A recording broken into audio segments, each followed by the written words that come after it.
Imagine it's 1931, the Great Depression is suffocating the American economy, and the Rio Grande Southern Railroad in southwest Colorado is on the brink of death. Moving heavy steam locomotives across the rugged San Juan Mountains to deliver a few bags of mail and a handful of passengers was costing more than a railroad was making. Enter the motor cars, but the locals gave them a much better name, the Galloping Goose. The goose wasn't built in a factory, it was a Frankenstein created born of depression. The railroad's mechanics at Ridgeway, Colorado took the front end of a luxury car, modified it to run on rails, and hitched it to a wooden freight box. It was weird, it was wobbly, and it saved the railroad for another 20 years. Fun facts. There are two main theories, and both are probably true. First, the horn. Instead of the deep, mournful whistle of a steam engine, the goose had a shrill, honking horn that echoed through the canyons. Second was the waddle. Because the tracks in the Rockies were often uneven and narrow gauge, the lightweight motors would sway and bounce rhythmically as they moved. To an observer, it looked exactly like a goose trotting down a path. This MTH model is a fantasy goose. The US Army never officially operated the Galloping Goose rail cars. It had a significant indirect connection to them through surplus equipment used in their construction and maintenance. Several of the 7 original Galloping Geese built by the Rio Grande Southern Railroad were upgraded using World War II-era Army surplus parts. In 1945, Goose 3 was rebuilt with an Army surplus wing bus body. In 1946, Goose number 5 replaced its original limousine cab with a Wayne bus body and remotored with a GMC 6-cylinder truck engine, originally built for the U.S. Army. That's the total connection. Okay, let's get started with the unboxing of the MTH Galloping Goose. It's the Rail King diesel, United States Army, number 1942, Galloping Goose diesel with Proto 3.0, and it's item number 30-21315-1.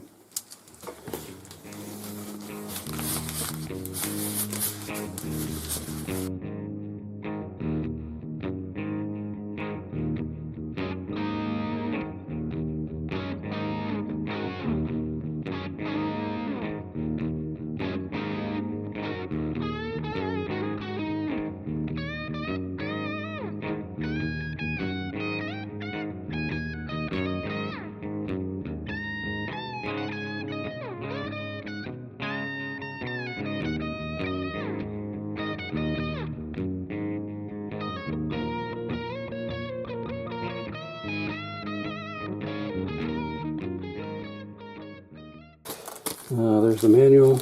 Yeah, pretty much the same.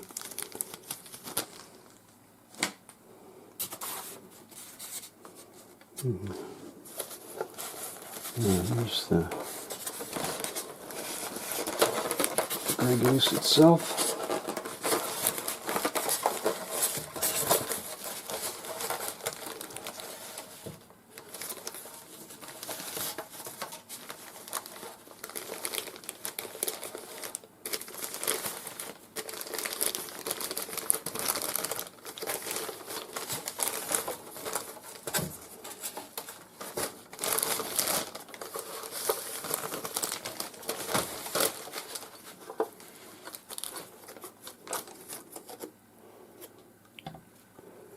Oh, that is really very nice. I like the markings, and the green is a nice dark olive drab. Details up here. Oh, it looks like cans and maybe a tube of some kind.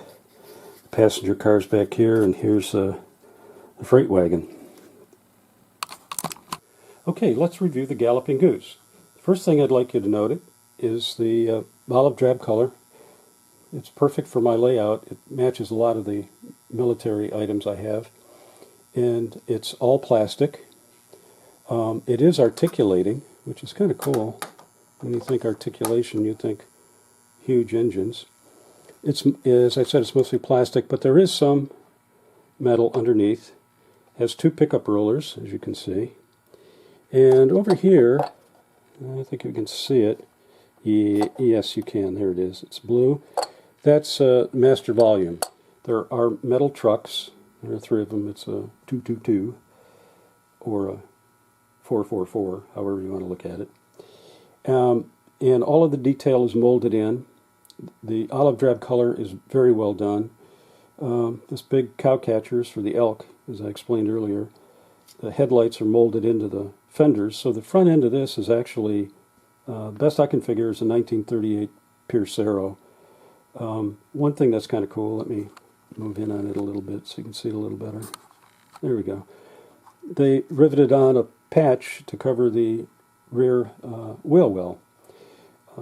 Up on the top, you have some detail. There's a tube here and a couple of look like gas cans.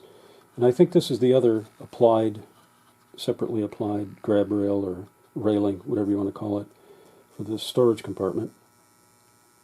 There's molded in detail here on the freight box, molded in grab rails. Actually, it's a ladder, I think, to get up on top. The Army seal is crisp and really well done.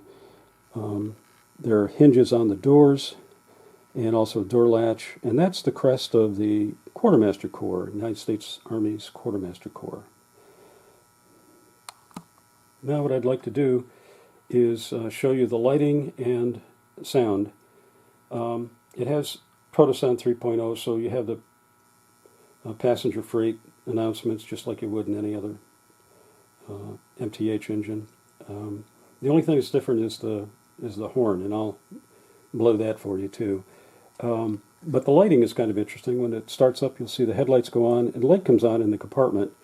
And then when the engine starts in a direction, either forward or reverse, the headlights get a little brighter, and the compartment lights go off. So what I'll do is I'll start it up, show you that, then I'm going to cut the light down so that it's nice and dark, and you'll be able to see the lighting a lot better. So here we go, start up.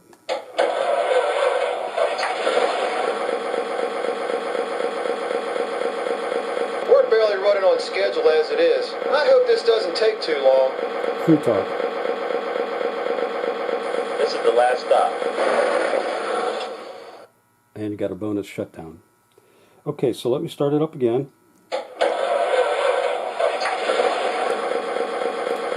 And here's the horn.